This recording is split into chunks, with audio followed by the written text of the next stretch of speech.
వ్యూహాత్మకంగానే వెళ్తుంది ముందుకు. జగన్ కు బిగ్ షాక్, వైసీపీకి మోపిదేవి గుడ్ బై, రాజ్యసభకు నేడు రాజీనామానంట. త్వరలో టీడీపీలోకి, అదే దారిలో మరో వైసీపీ ఎంపీ బీద మస్తాన్ రావు, అయోధ్య రామరెడ్డి, బోసు బాబురావు, రఘునాథ్ రెడ్డి, ఆర్ కృష్ణయ్య కూడా పార్టీలో ఉంటే భవిష్యత్తు లేదనే అంచనా. ఇక వైసీపీలో మిగిలే ఎంపీలు వైవి విజయసాయిరెడ్డి, నిరంజన్ రెడ్డి అనట. పార్టీకి ఎమ్మెల్సీ పోతుల సునీత గుడ్ బై, శాసనమండలి సభ్యత్వానికి రాజీనామా. చాలా మంది వెళ్ళిపోతున్నట. వెళ్ళిపోతే ఇగో పవర్ ఎక్కడ ఉంటే అక్కడ మారుతూనే ఉంటారు బా. పవర్ కావాలి వాళ్ళకి, బెల్లం ఉన్న దగ్గరికి ఈగలు అన్నట్టు పవర్ కావాలి వాళ్ళకు. రేపు ఇప్పుడు చంద్రబాబు ప్రభుత్వం పోయి మళ్ళీ జగన్ వచ్చింది అనుకుందాం, మళ్ళీ అటు వెళ్ళిపోతాం. అంతే. ఇప్పుడు జనాలే పిచ్చోళ్ళు అన్నట్టు. ఇప్పుడు ఒక అభ్యర్థికి ఇప్పుడు నీకు ఓటేసిరన్నా, నీ ఓటు అనేది నీకు ఎన్ని రకాలుగా వేస్తారు.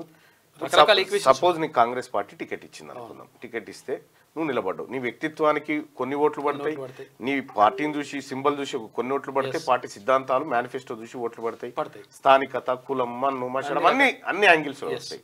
అయితే ఇందులో పార్టీ పాత్ర ఉంది కదా.